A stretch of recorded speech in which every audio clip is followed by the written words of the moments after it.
ಎಲ್ಲ ಸ್ಪರ್ಧಾತ್ಮಕ ಪರೀಕ್ಷೆಗಳಿಗೆ ಪ್ರಚಲಿತ ವಿದ್ಯಮಾನಗಳ ಕುರಿತಾಗಿ ಮಾಹಿತಿಯನ್ನು ನೀಡಲಾಗ್ತಿದೆ. ಅದೇ ರೀತಿ ಇವತ್ತು ಕೂಡ ಇವತ್ತಿನ ಭಾಗದಲ್ಲಿ ದಿನಾಂಕ 30/3/2019 ಪ್ರಚಲಿತ ವಿದ್ಯಮಾನಗಳ ಕುರಿತಾಗಿ ಮಾಹಿತಿಯನ್ನು ನೀಡಲಾಗ್ತಿದೆ. ಈ PDF ಅನ್ನು ನೀಡಿರುವ ವೀರೇಶ್ ಜಾಲಿಯಾಳ್ ಅವರಿಗೆ ಧನ್ಯವಾದಗಳು. ಹಾಗೆ ಹೆಚ್ಚಿನ ಮಾಹಿತಿಗಾಗಿ ನಮ್ಮ ಯೂಟ್ಯೂಬ್ ಚಾನಲನ್ನು ಸಬ್ಸ್ಕ್ರೈಬ್ ಮಾಡಿ. ಹಾಗಾದರೆ ಪ್ರಾರಂಭಿಸೋಣ. IIT ಖರಗ್ಪುರ್ ಮತ್ತು ವಿಪ್ರೋ ಜಂಟಿ ಸಂಶೋಧನೆ. IIT ಖರಗ್ಪುರ್ ಮತ್ತು ವಿಪ್ರೋ ಜಂಟಿ ಸಂಶೋಧನೆಯನ್ನು ಮಾಡ್ತಾ ಇದೆ. ಯಾವುದಕ್ಕೆ ಅಂದರೆ 5G ಮತ್ತು ಕೃತಕ ಬುದ್ಧಿಮತ್ತೆ ಕ್ಷೇತ್ರಗಳಲ್ಲಿ ಕೈಗಾರಿಕಾ ಕೇಂದ್ರ ಸಂಶೋಧನಾ ಅಭಿವೃದ್ಧಿಪಡಿಸುವ ಸಲುವಾಗಿ ವಿಪ್ರೋ ಸಂಸ್ಥೆ ಹಾಗೂ IIT ಖರಗ್ಪುರ್ ಜೊತೆ ಸಹಯೋಗದೊಂದಿಗೆ ಸಂಶೋಧನೆಯನ್ನು ಕೈಗೊಂಡಿದೆ. ಕೃತಕ ಬುದ್ಧಿಮತ್ತೆ ರೋಗ ಪತ್ತೆ ಶೋಧಕ. ದೆಹಲಿಯ IIT ವಿದ್ಯಾರ್ಥಿಗಳಿಂದ ಸಂಶೋಧನೆ ಮಾಡಲ್ಪಟ್ಟಿದ್ದು, ಕೆಲವೇ ಸೆಕೆಂಡುಗಳಲ್ಲಿ ಅನೇಕ ರೋಗಗಳನ್ನು ಪತ್ತೆ ಹಚ್ಚಬಲ್ಲ ಕೃತಕ ಬುದ್ಧಿಮತ್ತೆ ಆಧಾರಿತ ಶೋಧಕ ಕಂಡುಹಿಡಿದಿದ್ದಾರೆ. ಇದು ಕಡಿಮೆ ಸಾಮರ್ಥ್ಯದ ವಿದ್ಯುತ್ ಬಳಸುವ ಸಾಧನವಾಗಿದೆ. ಫಿನ್ಟೆಕ್ ಕಾಂಕ್ಲೇವ್ 2019 ಇದನ್ನು ಆಯೋಜಿಸಿದವರು ನೀತಿ ಆಯೋಗ. 2019ನೇ ಸಾಲಿನ ಫಿನ್ಟೆಕ್ ಕಾಂಕ್ಲೇವ್ ದೇಶದ ಭವಿಷ್ಯದ ಕಾರ್ಯನೀತಿ ರೂಪಿಸುವುದು ಮತ್ತು ಸಮಗ್ರ ಹಣಕಾಸು ಸೇರ್ಪಡೆಗಳಿಗಾಗಿ ಕ್ರಮಗಳನ್ನು ಕೈಗೊಳ್ಳುವಂತೆ ಇದರ ಉದ್ದೇಶವೂ ಆಗಿದೆ. ಭಾರತದ ಫಿನ್ಟೆಕ್ ವ್ಯವಸ್ಥೆ 2014ರಿಂದೀಚೆಗೆ $6 ಬಿಲಿಯನ್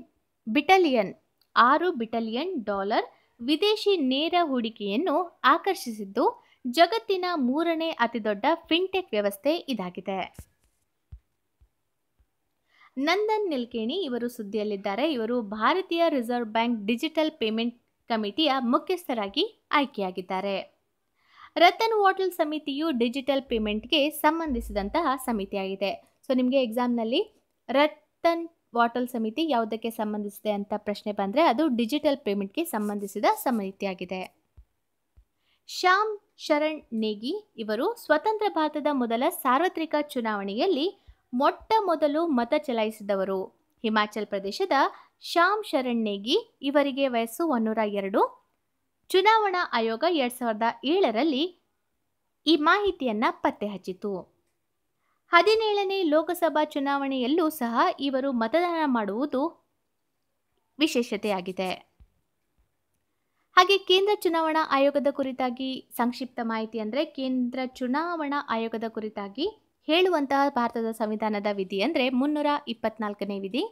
ಇದನ್ನು ಇಂಗ್ಲಿಷ್ನಲ್ಲಿ ಎಲೆಕ್ಷನ್ ಕಮಿಷನ್ ಆಫ್ ಇಂಡಿಯಾ ಅಂತ ಕರೆಯಲಾಗುತ್ತೆ. ಇದು ಸ್ಥಾಪನೆಯಾಗಿದ್ದು 25 ಜನವರಿ 1950. ಇದರ ಕೇಂದ್ರ ಕಚೇರಿ ಇರುವುದು ನಿರ್ವಾಚನ್ ಸದನ, ನವದೆಹಲಿ. ಇದರ ಮುಖ್ಯ ಆಯುಕ್ತರು ಸುನೀಲ್ ಅರೋರಾ IAS ಅಧಿಕಾರಿಯಾಗಿದ್ದಾರೆ. ಹಾಗೆ ಆಯುಕ್ತರು ಅಂದರೆ ಅಶೋಕ್ ಲಾವಾಸ್ ಇವರು IAS ಅಧಿಕಾರಿ ಹಾಗೂ ಸುಶೀಲ್ ಚಂದ್ರ ಇವರು IRS ಅಧಿಕಾರಿ ಆಗಿದ್ದಾರೆ. ಪ್ರಮುಖ ಕ್ರೀಡೆಗಳು ಮತ್ತು ಕ್ರೀಡಾಪಟುಗಳ ಕುರಿತಾಗಿ ಮಾಹಿತಿ ಅಂದರೆ, ಕ್ಯಾರೋಲಿನಾ ಪ್ಲಿಸ್ಕೋವಾ ಇವರು ಜೆಕ್ ಗಣರಾಜ್ಯದವರಾಗಿದ್ದು, ಇವರ ಸಂಬಂಧಿಸಿದ ಕ್ರೀಡೆ ಟೆನ್ನಿಸ್ ಆಗಿದೆ. ಮನು ಭಾಕರ್ ಇವರು ಸಂಬಂಧಿಸಿದ ಕ್ರೀಡೆ air gun shooting. Abhishek Verma ಇವರ ಸಂಬಂಧಿಸಿದ ಕ್ರೀಡೆ ಏರ್ ಗನ್ ಶೂಟಿಂಗ್. ಹಾಗೆ ರೋಜರ್ ಫೆಡರರ್ ಸ್ವಿಟ್ಜರ್ಲ್ಯಾಂಡ್ ದೇಶದವರಾಗಿದ್ದು ಟೆನ್ನಿಸ್ಗೆ ಸಂಬಂಧಿಸಿದ ಕ್ರೀಡಾಪಟು ಆಗಿದ್ದಾರೆ. ಫ್ರಾನ್ಸಿಸ್ ತಿಯಾಪೋ USA ದೇಶದವರಾಗಿದ್ದು ಟೆನ್ನಿಸ್ಗೆ ಸಂಬಂಧಿಸಿದ ಕ್ರೀಡಾಪಟು ಆಗಿದ್ದಾರೆ. ಸ್ಟಾರ್ಟ್ಅಪ್ ನಿಧಿ ಆರಂಭ. ಇದು ಇ-ಕಾಮರ್ಸ್ ಸಂಸ್ಥೆ ಫ್ಲಿಪ್ಕಾರ್ಟ್ ಸ್ಟಾರ್ಟ್ಅಪ್ಗಳಿಗೆ ನೆರವಾಗಲು ವಿಶೇಷ ನಿಧಿಯನ್ನು ಆರಂಭಿಸಿದೆ. ಈ ಸ್ಟಾರ್ಟ್ಅಪ್ ನಿಧಿ ಆರಂಭಿಸುವ ಮುಖ್ಯ ಉದ್ದೇಶ ಅಂದರೆ ಇ-ಕಾಮರ್ಸ್, ಹಣಕಾಸು ತಂತ್ರಜ್ಞಾನ, ಹಣ ಪಾವತಿ ಮತ್ತಿತರ ವಲಯಗಳಲ್ಲಿ ಕೆಲಸ ಮಾಡುತ್ತಿರುವ ಹೊಸ ಕಂಪನಿಗಳಿಗೆ ನೆರವಾಗುವುದು ಇದರ ಪ್ರಮುಖ ಉದ್ದೇಶವಾಗಿದೆ. Narendra Modi the man the times ಈ ಕೃತಿಯನ್ನು ಬರೆದವರು ಮುಖ್ಯೋಪಾಧ್ಯಾಯ. ಮುಖ್ಯೋಪಾಧ್ಯಾಯವರ ಪ್ರಮುಖ ಕೃತಿ Narendra Modi the man the times. ಇದು ಕೃತಿಗಳು ತುಂಬಾ ಇಂಪಾರ್ಟೆಂಟ್ ಆಗಿದೆ. ಯಾಕಂದರೆ ಎಕ್ಸಾಮ್ನಲ್ಲಿ ಕೃತಿಗಳ ಮೇಲೆ ಒಂದು ಪ್ರಶ್ನೆ ಬಂದಿರುತ್ತೆ. Skytrax world airport awards 2019. 2019ನೇ ಸಾಲಿನ ಸ್ಕೈಟ್ರಾಕ್ ವರ್ಲ್ಡ್ ಏರ್ಪೋರ್ಟ್ ಅವಾರ್ಡನ್ನು ನೀಡಿದವರು ಸ್ಕೈ ಟ್ರ್ಯಾಕ್ಸ್ ಸಂಸ್ಥೆ ಇಂಗ್ಲೆಂಡ್. ವಿಶ್ವದಲ್ಲಿನ ಅತ್ಯುತ್ತಮ 100 ವಿಮಾನ ನಿಲ್ದಾಣಗಳನ್ನು ಆಯ್ಕೆ ಮಾಡಿ ಈ ಪ್ರಶಸ್ತಿಯನ್ನು ನೀಡಲಾಗುತ್ತೆ. ಸೊ ಈ ಅವಾರ್ಡ್ಗೆ ಪ್ರಥಮ ಸ್ಥಾನವನ್ನು ಪಡೆದವರು ಚಂಗಿ ಏರ್ಪೋರ್ಟ್ ಸಿಂಗಾಪುರ್, ದ್ವಿತೀಯ ಸ್ಥಾನ ಹನೆಡಾ ಟೋಕಿಯೋ ಅಂತಾರಾಷ್ಟ್ರೀಯ ವಿಮಾನ ನಿಲ್ದಾಣ, ಹಾಗೆ ತೃತೀಯ ಸ್ಥಾನ ಪಡೆದುಕೊಂಡ ವಿಮಾನ ನಿಲ್ದಾಣ ಅಂದರೆ ಇಂಚೆಯಾನ್ ಅಂತಾರಾಷ್ಟ್ರೀಯ ವಿಮಾನ ನಿಲ್ದಾಣ, ಸೌತ್ ಕೊರಿಯಾ.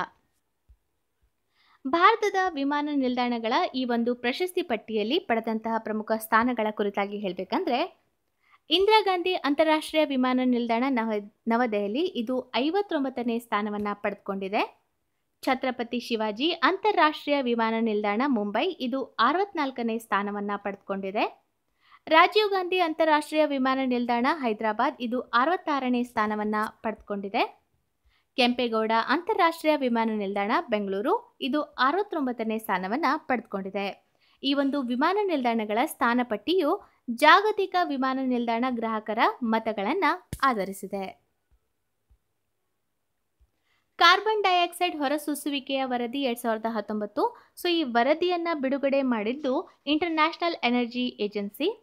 ಈ ವರದಿಯ ಪ್ರಮುಖ ಅಂಶಗಳು ಅಂದರೆ 2018ರಲ್ಲಿ ಭಾರತವು 2299 ಮಿಲಿಯನ್ ಕಾರ್ಬನ್ ಡೈಆಕ್ಸೈಡ್ ಹೊರಸೂಸಿದೆ.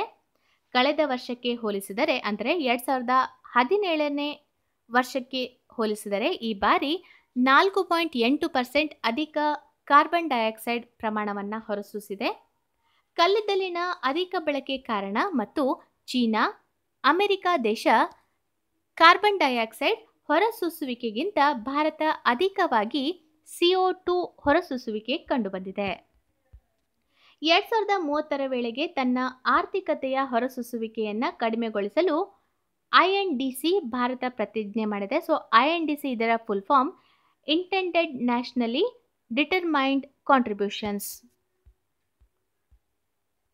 ರಾಷ್ಟ್ರೀಯವಾಗಿ ನಿರ್ಧರಿಸಲ್ಪಟ್ಟ ಕೊಡುಗೆಗಳು, ಇದು ಹಸಿರು ಮನೆ ಅನಿಲ ಹೊರಸೂಸುವಿಕೆಯ ಕುಸಿತಕ್ಕಾಗಿ United Nations Framework on Climate Change ಅಡಿಯಲ್ಲಿ ಇದನ್ನು ಬಳಸಲಾಗುತ್ತದೆ.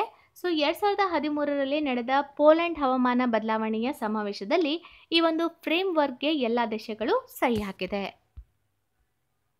ಸೊ ವೀರೇಶ್ ಚಾಲ್ಯಾಳ್ ಅವರಿಂದ ವಿದ್ಯಾರ್ಥಿಗಳಿಗೆ ಕೊನೆಯ ಮಾತು ಅಂದರೆ, ನಿಮ್ಮ ಮುಖವು ಸದಾಕಾಲ ಬೆಳಕಿನ ಕಡೆ ಇರಲಿ, ಆಗ ಕರಿ ನೆರಳು ನಿಮ್ಮ ಹಿಂದೆ ಇರುತ್ತದೆ. ಸೊ ಅವರನ್ನು ಕಾಂಟ್ಯಾಕ್ಟ್ ಮಾಡಬೇಕಾದ್ರೆ ಅವರ ಫೋನ್ ನಂಬರ್ 9035269085. ಸೊ ಇದಿಷ್ಟು ಈ ಭಾಗದ